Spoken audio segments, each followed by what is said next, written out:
Siku ya Januari tarehe 19 mwaka 2026, Dar es Salaam iliamka na ukimya mzito uliojaa hofu na maswali kuliko majibu baada ya taarifa za kujiuzulu ghafla kwa aliyekuwa balozi wa Tanzania Humphrey Polepole kuunganishwa na madai ya uvamizi wa makazi yake na watu wasiojulikana, huku serikali ikibaki kimya.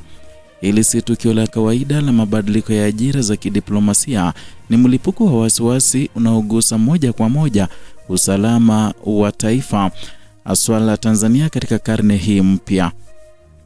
Kauli iliyotolewa na Joseph Butiko ambaye ni mkurugenzi mtendaji wa taasisi ya Mwalimu Nyerere imekuwa chanzo pekee cha taarifa rasmi zisizo rasmi katika sakata hili. Ameeleza kuwa Polepole alimshirikisha mawazo ya kuacha kazi ya ubalozi kabla ya kuchukua uamuzi huo, akitafuta ushauri wa kimaadili na ubinafsi. Ushauri aliopata haukuwa wa kisiasa wala wa kimkakati, bali wa kumsisitiza asikilize dhamira yake mwenyewe. Tangu mazungumzo hayo, mawasiliano yalikatika na taarifa zilizofuata hazikutoka kwa taasisi za dola, bali kupitia video iliyosambaa mitandaoni ikidai uvamizi wa makazi yake alipokuwa anaishi. Hapo ndipo tatizo la kwanza la kitaifa linapojitokeza wazi. Na katika nchi inayojitambulisha kwa misingi ya utulivu, nidhamu ya uongozi na urithi wa Mwalimu Julius Nyerere, taarifa nzito kuhusu usalama wa kiongozi wa ngazi ya juu kushughulikiwa na minong'ono ya mitandao ya kijamii badala ya kauli ya serikali ni ishara ya hatari. Butiku mwenyewe ameweka wazi kutoridhishwa kwake na taarifa hizo zisizothibitishwa, akisisitiza umuhimu wa kusubiri tamko rasmi, lakini kusubiri huku bila mwelekeo wala muda ndiko kunakolisha hofu ya umma. Kujiuzulu kwa Polepole hakuwezi kutenganishwa na historia yake ya kisiasa. Akiwahi kuwa katibu itikadi, uenezi na mafunzo ya Chama cha Mapinduzi, Polepole alikuwa sura ya kizazi kipya cha uongozi kilichojaribu kuunganisha lugha ya maadili, uzalendo na nidhamu ya chama tawala. Katika kipindi hicho alionekana mara kwa mara akitetea misimamo mikali ya dola dhidi ya upinzani, wanaharakati na vyombo huru vya habari, hasa katika miaka ya mwisho awamu ya 5 ya uongozi wa Tanzania.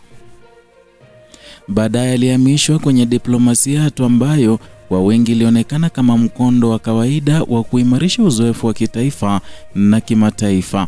Hata hivyo, historia ya siasa za Tanzania inaonyesha kuwa kuhamishwa kutoka siasa za ndani kwenda diplomasia mara nyingi huwa ni njia ya kuondoa shinikizo la ndani, kupunguza mvutano na kunyamazisha mijadala isiyopendeza. Kuanzia enzi ya chama kimoja hadi kipindi cha mfumo wa vyama vingi, mabalozi wamekuwa wakitumika kama ngao ya kisiasa.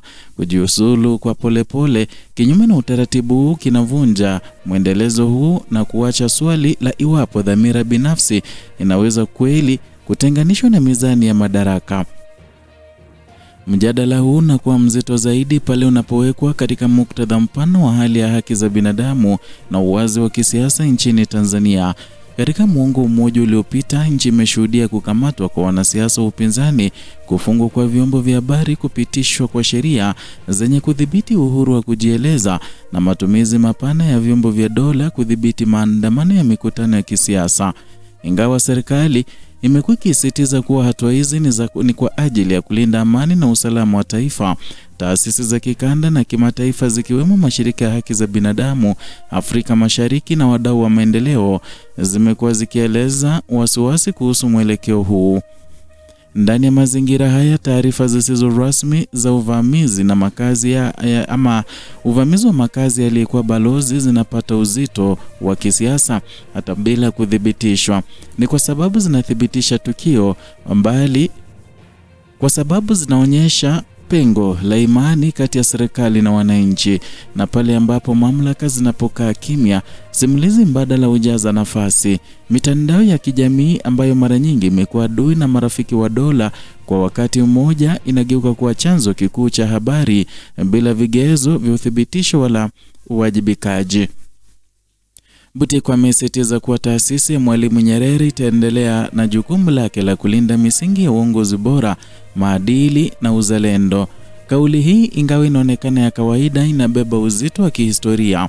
Mwalimu Nyerere alijenga falsafa ya uongozi uliokuwa tayari kujikosoa, kukubali makosa na kuweka maslahi ya taifa juu ya hofu ya kisiasa. Na katika mazingira ya leo, kutaja misingi hiyo kunakuwa ni kioo kinachoakisi umbali kati ya ndoto ya awali na taifa na uhalisia wa sasa. Ukanda wa Afrika Mashariki unaangalia kwa makini Tanzania, ikiwa ni muhimili wa kihistoria wa diplomasia ya kikanda. Imewahi kuwa mpatanishi wa migogoro ya mwenyeji wa wakimbizi wanaopigania uhuru. Mabadiliko yoyote yanayoashiria kuyumba kwa uwazi wa ndani huathiri taswira yake nje ya mipaka. Washirika wa maendeleo, wawekezaji wa taasisi za kikanda hufuatilia ishara ndogo kama hizi kupima uthabiti wa taasisi za dola. Mpaka sasa, kutokuwepo kwa tamko rasmi kuhusu walipo au hali ya polepole kunazidisha hali ya sintofahamu. Ukimya huu haupo kwenye ombwe, unakuja katika wakati ambapo wananchi wengi tayari wanahisi hofu ya kuzungumza, kuhoji au hata kushiriki mjadala wa kisiasa hadharani. Na kila siku ya ukimya inaongeza tabaka jipya la mashaka, na kila mashaka yanapunguza zaidi uaminifu wa umma kwa mamlaka. Mustakabali wa Tanzania unategemea zaidi ya miradi ya miundombinu au viashiria vya uchumi.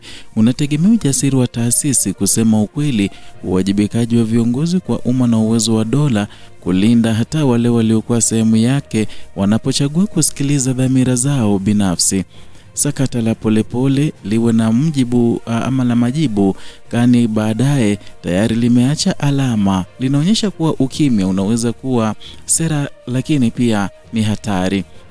Kama taifa linaendelea kukaa kimya, hofu itazidi kuwa lugha ya kawaida ya siasa na dhamira binafsi zitazidi kusukumwa gizani. Na katika historia ya Tanzania, vipindi vya ukimya vimewahi kuzaa majeraha ya muda mrefu kuliko migogoro ya wazi. Na mustakabali wa nchi hii utahukumiwa si kwa maneno yanayosema ama yatakayosema baadaye, bali kwa ujasiri wa kuvunja ukimya huu sasa, na kabla hujageuka kuwa urithi mpana na mpya wa taifa. Ndio hayo tuliokuandalia siku ya leo kutoka hapa Kenyascope, channel ya kupendwa ambayo inakuletea taarifa hizi pamoja na zingine, haswa kuhusiana na kisa cha Humphrey Polepole ambaye kwa muda sasa ametoweka. Maswali mengi yameulizwa kwamba je, Polepole yuko wapi? Yu hai ama ameaga?